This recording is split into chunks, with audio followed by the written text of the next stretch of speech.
Hello बच्चों, कैसे हैं? तो हम लोग हमारा परिवेश यानी प्रकृति में, हमारे परिवेश का क्या नाम है? प्रकृति। उसमें हम लोग पढ़ रहे थे बीज ही बीज। तो प्रश्नोत्तर कर लिए थे हम लोग। उसमें कुछ भाग छूटा था, मैं बोला था कि अलग से आप लोगों को बता दूंगा, ठीक है? कुछ चीज़ें जो आपकी किताब में दी हैं, बहुत चीज़ें दी हैं, लेकिन जो एक आध चीज़ छूट गई है एक बार हम लोग देख लेते हैं, ठीक है? जो चीज़ें छूट गई हैं उसको, जैसे हम लोग स्टार्टिंग में क्या पढ़े थे? बीज, याद है?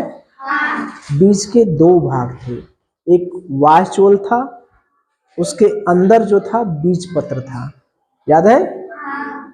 तो वाष्चोल जो है बीज के पत्र की क्या करता है? सुरक्षा करता है, ठीक है? उसके बाद एक बीज वाले फल थे, दो बीज वाले फल थे, सॉरी अनेक बीज वाले फल थे और कुछ ऐसे फल थे जिनमें एक बीज थे। बताइए, एक बीज वाले फलों का नाम बताइए। जामुन, आम, आंवला, जामुन। अनेक बीज वाले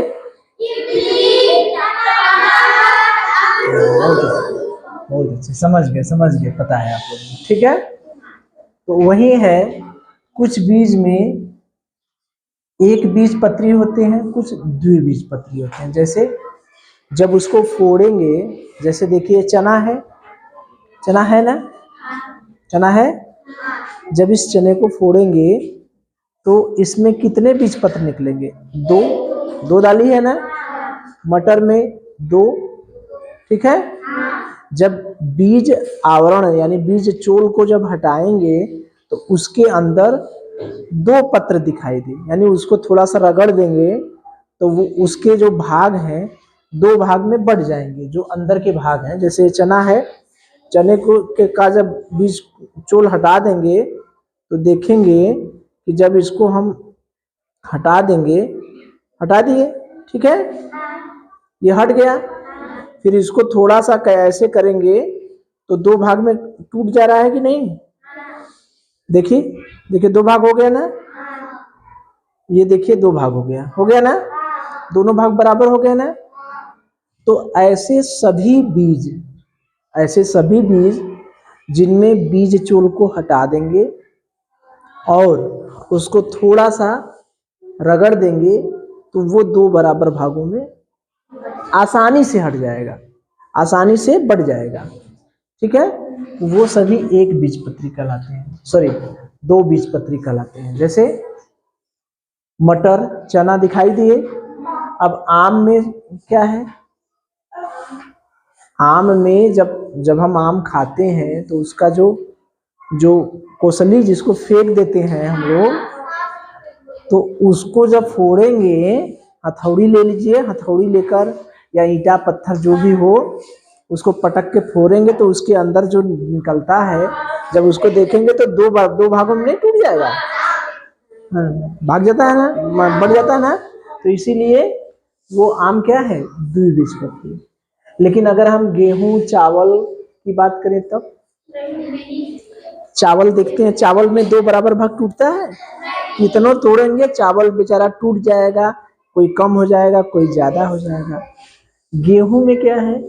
गेहूं में देखते हैं दो भागों में बंटने के लिए रहता है, इस तरह से रहता है, लेकिन उसको हम अलग अलग भागों में तोड़ नहीं पाएंगे। जब तोड़ने का प्रयास करेंगे तो वो कोई कम कोई ज्यादा दिखता तो है, लग रहा है कि दो अलग अलग भाग हैं और उसको हम तोड़ेंगे तो टूट जाएगा, लेकिन ऐसा टूटता नहीं।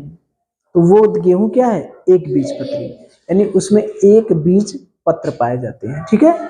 तो कुछ पौधों में एक बीज पत्र पाए जाते हैं, कुछ पौधों में दो बीज पत्र पाए जाते हैं। तो जिसमें दो बीज पत्री पाए जाते हैं उनकी पत्तियां छोटी होती हैं। जैसे आप चना, आम, मटर, ये सब की पत्तियां देखेंगे तो छोटी छोटी होती हैं, देखें? और जालिकावत होती है। जालिकावत का मतलब समझ रहे हैं? जैसे जब पत्तियां होंगी तो उसमें इस तरह से जाली बनी रहेगी, ठीक है। जब पत्तियां सूख जाती हैं तो जैसे हम लोगों का नस नहीं दिखाई देता, देख रहे हैं नस में, उसे वो दिखाई देगा कि देखिए एक ठो इधर गया है, एक ठो इधर गया है, ठीक है। लेकिन एक बीज पत्री वाले में क्या होगा, एक बीज पत्री वाले में जैसे आप केला का बीज देखेंगे, केला का देख लिए तो उसमें समांतर क्रम में रहेंगे, ऐसे ऐसे ऐसे ऐसे ऐसे, कहीं कटा नहीं रहेगा, ठीक है।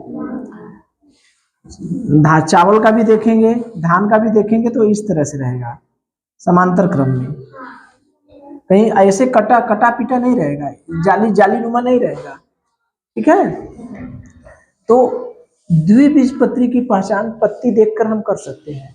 पत्ती देखकर हम उन सभी फलों की पहचान कर सकते हैं जिसमें दो बीज पाए जाते हैं, ठीक है। जैसे केला में पत्तियां एकांतर क्रम में होती है ना, इस तरह से होता है ना, उसको फाड़ेंगे पत्ती को तो बड़ी आसानी से फट जाएगा, निशान नहीं पड़ेगा। और आम का पत्ती फाड़ने का प्रयास करेंगे तो कभी इधर कभी उधर कभी उधर, सही से फटेगा ही नहीं, देखते हैं ना। तो जो आसानी से नहीं फटेगा वो उसकी पत्ती कैसी रहेगी, जालीदार। और जो आसानी से फट जाए, जैसे धान ले लिए, गेहूं ले लिए, उसकी पत्ती को फाड़ेंगे तो बड़े आसानी से हल्का सा फट जाएगा, नहीं फट जाएगा। तो ये पहचान हुई कि कौन एक बीजपत्री वाले फल हैं, फसल हैं, कौन द्विबीजपत्री वाले हैं, ये पहचान हुई। पत्ती देखकर पहचान कर लेंगे। वायचोल, बीजपत्र, बीज, ये तो हम देखे ही हैं, ये तो हम लोग अपने पाठ में ही देखे हैं। और देखिए इनके अंदर एक छोटा सा छिद्र होता है, चना देख रहे हैं ना, ये चने के ऊपर देखिए, ये वाला भाग देख रहे हैं ना, ऊपर यही छोटा सा छिद्र है, ये जहाँ ठोर निकला है इसका, जिसे कहते हैं नकुलवा टेढ़, कहते हैं ना कि इसका नाक जो है क्या है, टेढ़ है, ठीक है। तो ये जहाँ टेढ़ है, मुड़ा हुआ है, इसी के नीचे देखेंगे, दिखाई दे रहा है, इसमें देखें दिखाई दे रहा है, ये देख रहे हैं ना, यही है ना, हल्का सा देखिए वही निशान बना है ना, ठीक है ना, यही देखिए निशान बना है, यही छोटा सा है ना। तो ये जो छेद होता है, ये जानते हैं सूक्ष्म छिद्र क्या करता है, जब चने को हम लोग पानी में भिगो देते हैं, जब पानी में डुबो देते हैं तो क्या करता है, इसी छेद से होकर पानी चने के अंदर जाता है। बात समझ में आ रही है, ये जो सूक्ष्म छिद्र है, ठीक है। जैसे ये चने का हमने चित्र बना दिया, तो ये चने में बढ़िया नहीं बना चने का चित्र। चलिए, यही रहता है ना छोटा सा छिद्र, ठीक है, यही रहता है, तो यही छोटा सा छिद्र रहता है, तो इसी छिद्र में से पानी जाता है, ठीक है। तो पानी जाता है, तो पानी जाके कोई 2 घंटे 4 घंटे 6 घंटे में फूल जाता है। किसी में छिद्रवा कुछ ऐसे दाने रहते हैं, फल बीज रहते हैं, जिनमें छिद्रवा बड़ा छोटा छोटा रहता है, बहुत नन्ही का रहता है, कहता है पानी हम चाह ही नहीं देंगे। जैसे मटर, चना भिगोते हैं तो चना जल्दी फूल जाता है, नहीं देखते हैं। हम मटर भिगोते हैं तो आजू का भिगोए काल मटर का क्या बनाना है, मटर का क्या बनाते हैं, सब्जी भी बनाते हैं और भी बनाते हैं क्या,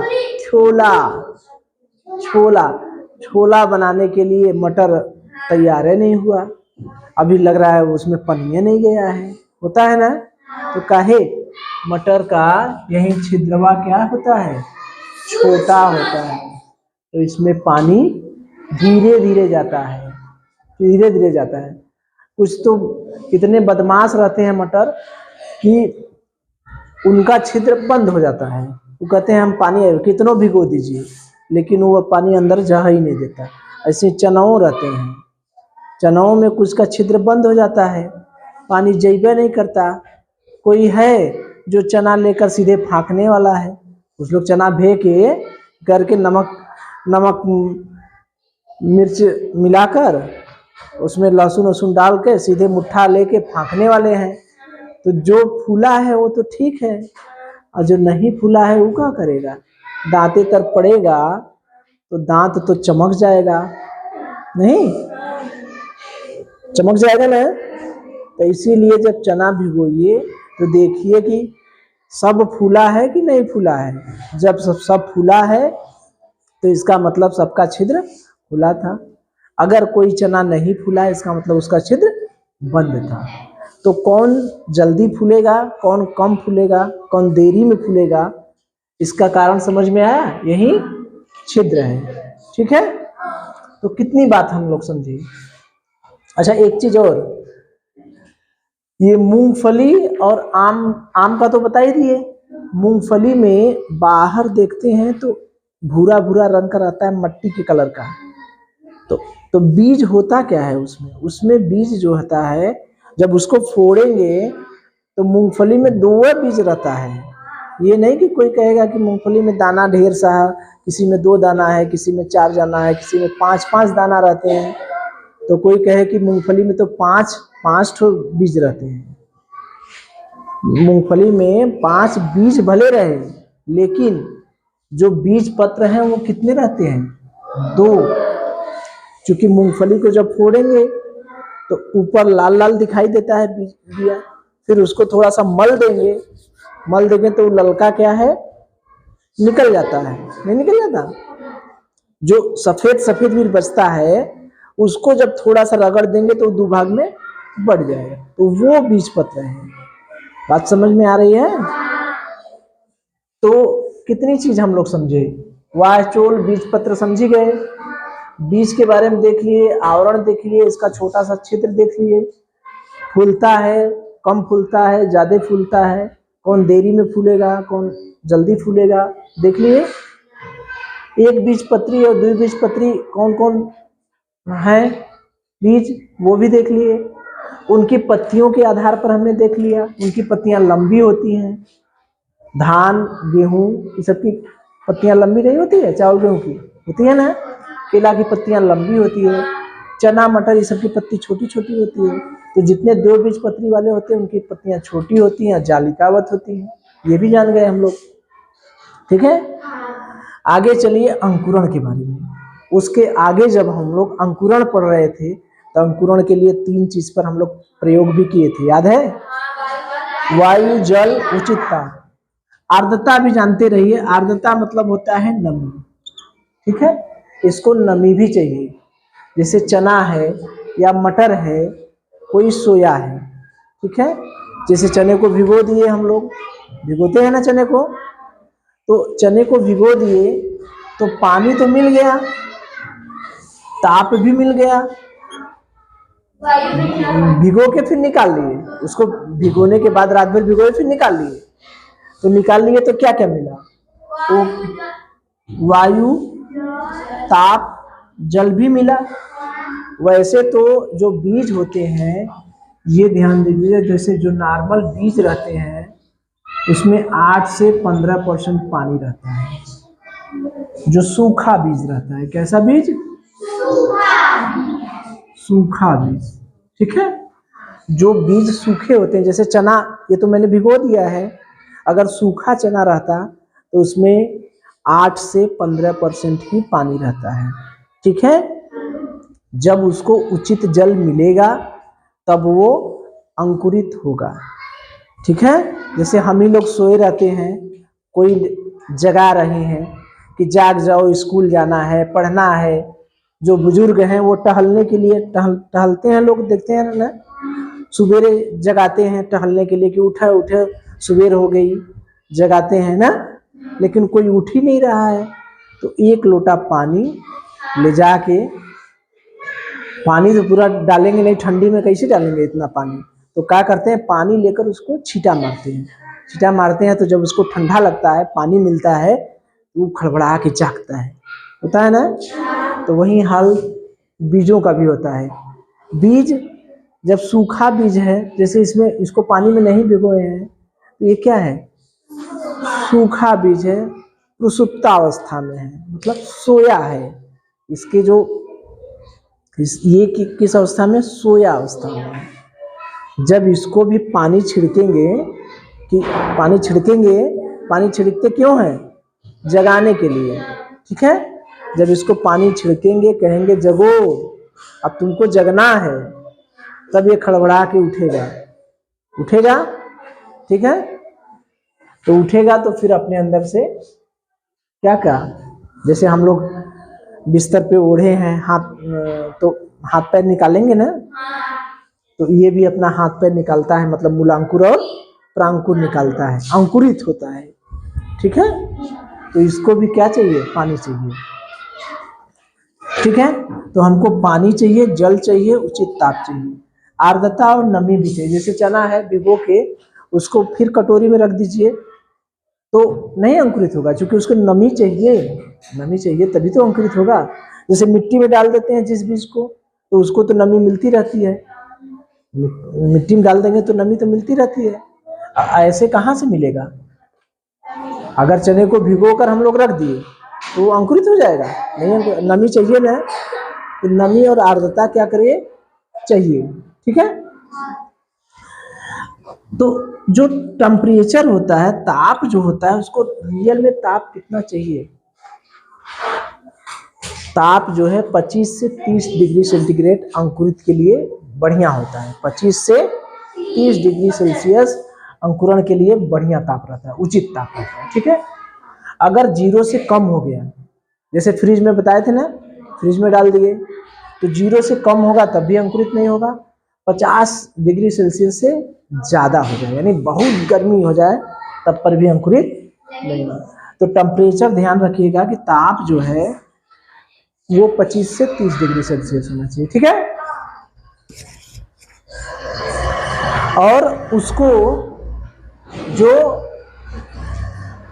बीज रहता है उसको चाहिए क्या क्या, ये तो हम जान गए। वायु चाहिए, जल चाहिए, उचित ताप चाहिए, ठीक है, ये तो हम लोग जान गए।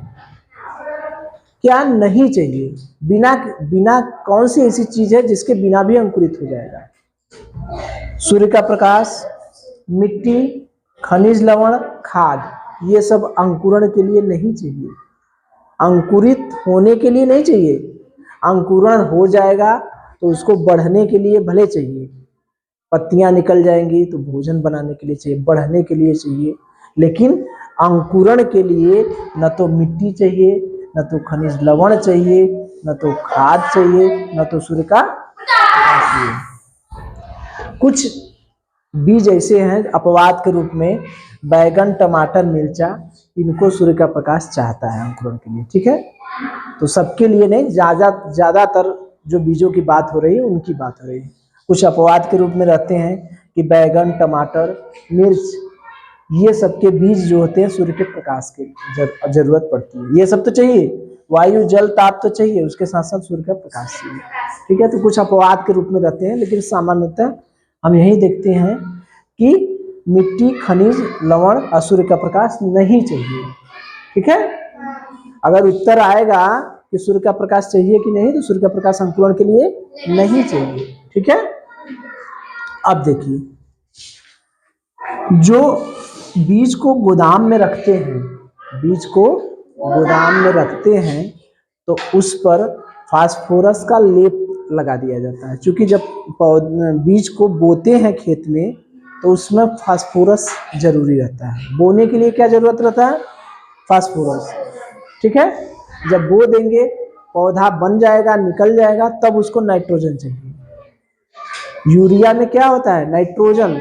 पोटाश में क्या होता है? फास्फोरस।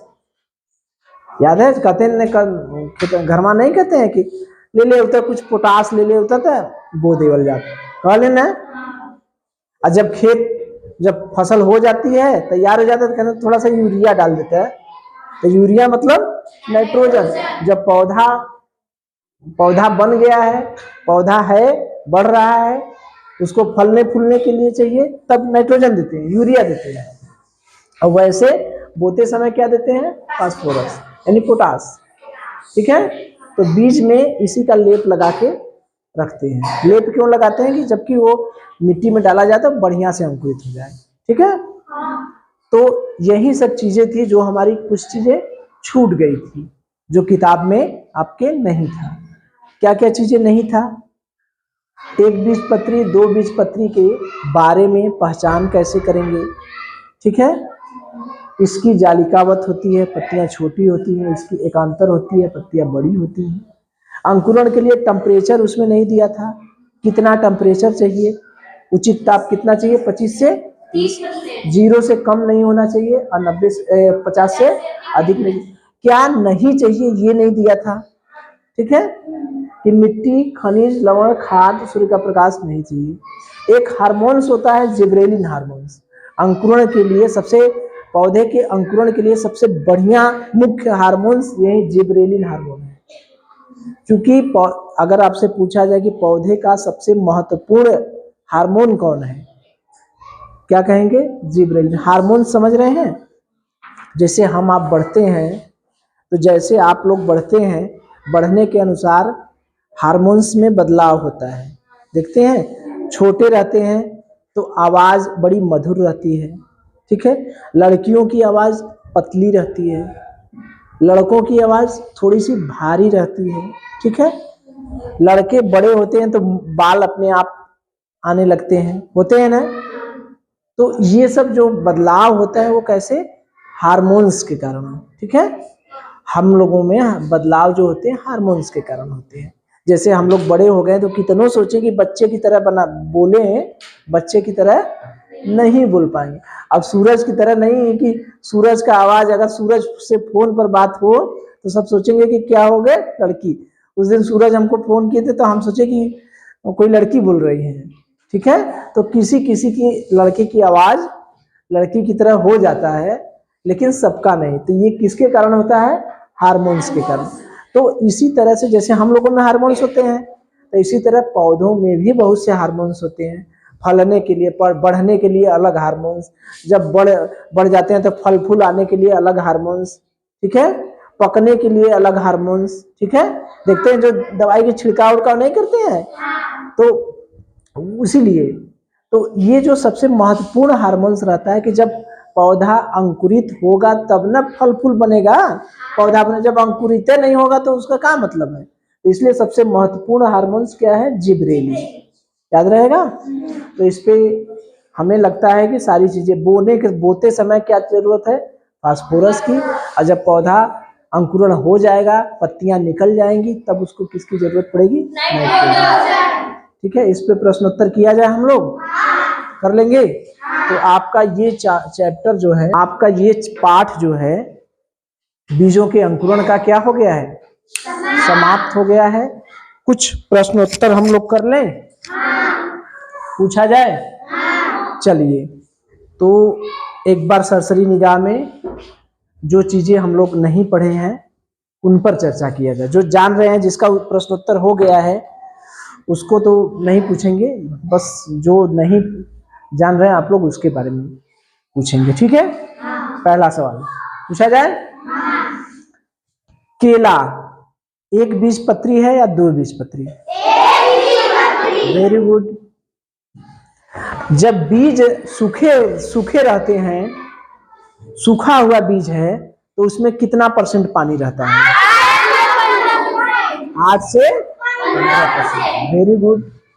चलिए, अच्छा, हम लोग देखे हैं कि अंकुरण के लिए जल चाहिए, हवा चाहिए, उचित ताप चाहिए ना। तो तापमान सामान्यतः अंकुरण के लिए कितना होना चाहिए? तापमान, ताप कितना होना चाहिए? 30। बहुत वेरी गुड। अच्छा, ये बताइए मुझे, अगर टेम्परेचर, तापमान 0 से कम होगा तो अंकुरण होगा? नहीं। वेरी गुड, बहुत अच्छे। अच्छा, एक चीज मुझे बताइए कि कौन सा ऐसा चीज है जिसकी जरूरत अंकुरण के लिए नहीं पड़ती है? सूर्य का प्रकाश। और कुछ? मिट्टी और खनिज। अच्छा, खाद की जरूरत पड़ती है? नहीं। Very good. अच्छा, एक ऐसा हार्मोन्स बताइए जो पौधे के लिए बहुत इंपॉर्टेंट है। कौन सा हार्मोन? क्या नाम है उसका? जिबरेलिन। Very good. अच्छा, पौधे को जमीन में जब बोते हैं हम लोग, बोते समय कौन सा तत्व चाहिए हमको? नाइट्रोजन। हाँ। कौन सा चाहिए? फास्फोरस। बोते समय क्या चाहिए? फास्फोरस। अच्छा बैठिए। अच्छा, पौधा बढ़ गया है, बड़ा हो गया है, अंकुरण हो गया है, पत्तियां निकल गई हैं, तब उसे किस तत्व की जरूरत पड़ेगी? नाइट्रोजन। Very good. अच्छा, मान लीजिए पत्ती देखकर हम पहचानना चाह रहे हैं कि एक बीजपत्री है कि दो बीजपत्री है, पत्ती देखकर पहचान रहे हैं। मैं आपको पत्ती का प्रकार बता रहा हूं, आपको बताना है कि एक बीजपत्री है या दो बीजपत्री। एक पत्ती है जिसकी पत्तियां जालिकावत है। कैसी है? जालिकावत। वह पौधा एक बीजपत्री है या द्विबीजपत्री? कैसा है? एक बीजपत्री की दो बीजपत्री? दो बीजपत्री। ठीक। आज उसकी पत्तियां सीधी सीधी हैं, तब लाइन उसमें सीधी सीधी है, मतलब एक बीजपत्री। ठीक है। हाँ, तो ये आपका पाठ पूरी तरीके से क्या हो गया? समाप्त हो गया। ठीक है, चलिए, बहुत अच्छा।